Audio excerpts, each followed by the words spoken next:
ሰላም እንዴት ናችሁ? የነጅሆም ኩኪንግ ቤተሰቦች ሰራተኛዋ አደይ ክፍል 186ን ይዤላችሁ መጥቻለሁ። ላይክ፣ ሸር፣ ሰብስክራይብ በማድረግ እስከ መጨረሻው አብረውኝ ቆዩ። ዛሬ እንግዲህ ያው ዶክተሩ ቤዛንና ወንድሟን ለማስያዝ የህግ ባለሙያዎችንና ፖሊሶችን ጠርተው ነበረ። የቤዛ ወንድም በጣም ተጠራጥሮት ነበር። ይህ ሰውዬ ምን እያሰበ ነው? አሁን በይ ጠብቀኝ አወራሃለሁ ስላለኝ እዚህ መጠበቅ መቆየት የለብንም፣ በኋላ በበር እንውጣ እናምልጥ ይላታል። ቤዛና ወንድሟ አምልጠው ሄደዋል። ፖሊሶች ሲመጡ አላገኟቸውም። ዶክተሩ በጣም ይናደዳል። አሁን ወዴት ሄዱ ይባላል። እንዴት አመለጡ? እንዴትስ እኔ እንደተጠራጠርኩ ሊያውቁ ቻሉ? እያለ በጣም ግራ ገብቶት ብቻውን ያወራል።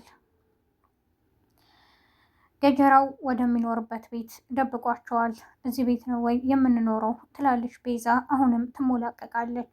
አዎ ያውም ጸባይሽን ካሳመርሽ ነው እዚህም የመኖር ቻንስ ያለሽ ይላታል። እና ደግሞ እስከዛሬ እየሰራንበትን ቢያንስ ሙሉውን ባትሰጠን ግማሹን ልትሰጠን ትችላለህ እያለች ትጠይቀዋለች። ሌላ ተጨማሪ ስራ ሰርተሽ ልሰጥሽ እችላለሁ፣ ካልሆነ አርፈሽ ተቀመጭ ይላታል። ቤዛ በጣም ትናደዳለች። ወንድሟን ስትንከረፈፍ አስበላኸኝ እያለችም ትቆጣዋለች። ወንድሟ አብረው ቁጭ ብለው ድንገት ፍቅር ስልክ ትደውላለች። የሚሆነው ግራ ይገባዋል። ማናት ትለዋለች። ፍቅር ናት። ምን ማለት ነው እኔ እዚህ ቁጭ ብዬ እንደዚህ የምትሆነው እያለች በወንድሟ ትበሳጫለች። ፍቅር እፈልግሃለሁ ትለዋለች። ቤዛ ሁሉንም ሰው እሷ ሰዎችን የምታስብበት መንገድ የተለየ ነው። ሁሉም ሰው እንደሷ ተንኮለኛ ነው የሚመስላት። ፍቅር ምናልባት የፈለገችህ ልታስይዘህ ፈልጋ ነው ትለዋለች። ይሄ ልታደርግ አትችልም ይላታል። ፍቅር ቤዛ እንዳሰበችው አይደለም። የቤዛ ወንድም ሄዶ አግኝቷታል።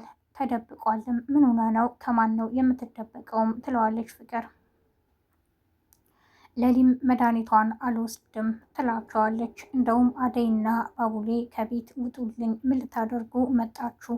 ለምንድነውስ የምትከታተሉኝ? ትላቸዋለች። መስኮት ላይም ተንጠልጥላ ቁጭ ብላ ስለነበር ፍቅር ነበረች ያወረደቻት ለአደይ። ይች እብድ የሆነች ጓደኛሽ ራሷን ልታጠፋ ይመስለኛል መስኮት ላይ አገኘኋት ትላታለች። አደይና ፍቅር ምንም ስለማይስማሙ ስለ ጓደኛዬ እንደዚህ አይነት ነገር እንድታወሪ አልፈቅድልሽም በማለት በጥፊ ትመታታለች። ፍቅር ተናዳ ትሄዳለች። አደይ እባክሽን መድኃኒትሽን ዋጭ ለሊ ትላታለች። እናንተ እስካልወጣችሁ ድረስ ምንም መውሰድ አልችልም። ደግሞ አባቴ የት ነው? እናቴስ የት ናት? ብርቄ ደግሞ በጣም እያናደደች ነው። ብርቄ ዘመድሽ ናት እንዴ? ትላታለች። ፍቅርን ብርቄ ስለምትላት ፍቅር በጣም ትናደዳለች። አደይ ግራ ገብቷት ደግሞ ብርቄ ማናት? ትላታለች። ሮማንም አያደይ ፍቅርን እኮ ብርቄ እና የቤት ሰራተኛ አርጋታለች ትላታለች። ባቡሬ በጣም ገርሞታል። ለሊ እንደዚህ አእምሯ ሳይቀየር ምን አለ እናቷ በህይወት ብትኖርላት በጣም ደስተኛ ትሆን ነበር። አሁን እንደዚህ ሆና ስለ እናቷ ስታወራ ለእናቷ ያላት ፍቅር እንዴት ደስ ይላል። ምነው በህይወት ኖራ በነበር እያለ ለአደይ ይነግራታል። ድንገት የባቡሬ እናት ትመጣለች። እንዲህ የማሚ ጓደኛ መጣሽ? እያጨናነቁኝ ነበረ ትላታለች። አሁን መድኃኒትሽንም ውሰጂ ትላታለች። እነሱ ካልወጡ አልወስድም ትላለች። ባቡሬ እናትም እባካችሁ ልጆቼ ውጡ አንዴ ትላቸዋለች። እና አደይም ትተው ወጥተዋል። ቅምጥል አሁንም በኪንጎ በጣም ትናደዳለች። ማነው የደወለው? ለምን ደወለች? ለምን ብር ተበደርክ? እያለች አሁንም ጭቅጭቋን ቀጥላለች። ዴቭ ለባቡሌ እኔ ይሄ ዶክተር ምንም አላማረኝም ይለዋል። እርግጠኛ ነህ ቤዛ ይሄንን ስታደርግ የእሱ እጅ የለበትም? እያለም ይጠይቀዋል። እኔ እስከማውቀው ድረስ የለም ብሏል። እና አምነኸዋልም እያለ ይጠይቀዋል። አዎ እስከነገረኝ አምኘዋለሁ። ይሄ ሊያደርግ አይችልም። ቤዛ ናት ይህን ሁሉ ነገር ያደረገችው፣ አሁን አምልጣለች እያለም ይናደዳል።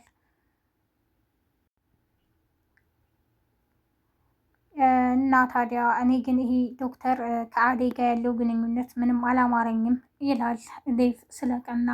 እንዴ አንተ ምን አስበህ ነው? አደይና ለሊኮ በጣም በጣም ቆይተዋል፣ ያውቁታል።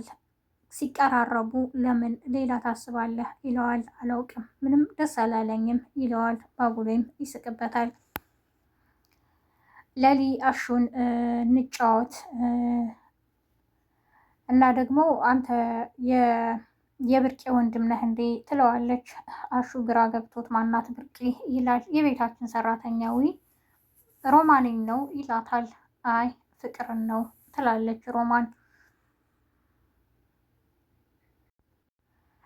ዶክተሩ ወደ ገጀራው ወደ ዶክተሩ በመደወል እኔ የቤዛ አጎት ነኝ፣ ልጄ ታማብኝ ነው ይለዋል።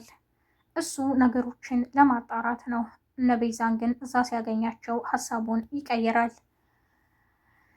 ዶክተሩ በደወለበት ስልክ የቤዛ አጎት ነኝ ብሎ ልጄ ታሞብኝ ነው ብሎ እንዴት ስልኩን አጥፍቶ ይጠፋል እያለ ደጋግሞ ይሞክርለታል። ይህም ቤዛ አጎት እንደሌላቸው ወንድሟን ጠይቆት ዶክተሩ ተረድቷል። እኔ ቤዛ ከየት ያመጣችሁ እኔ የማላውቀው አጎት አለ፣ እኔ አጎት እንደሌለን ነው የማውቀው ብሎታል።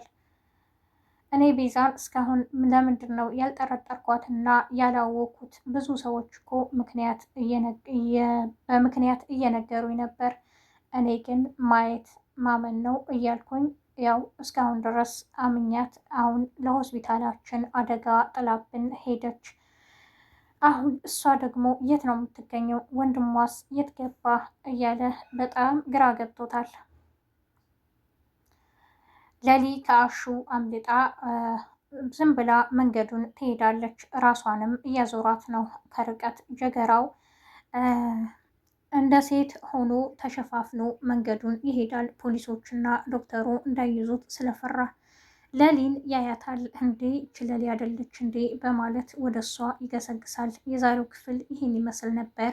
በቀጣይ ክፍል እስከምንገናኝ ነጅሆም ኩኪንግን ላይክ፣ ሸር፣ ሰብስክራይብ በማድረግ አብራችሁን ስለቆያችሁ አመሰግናለሁ።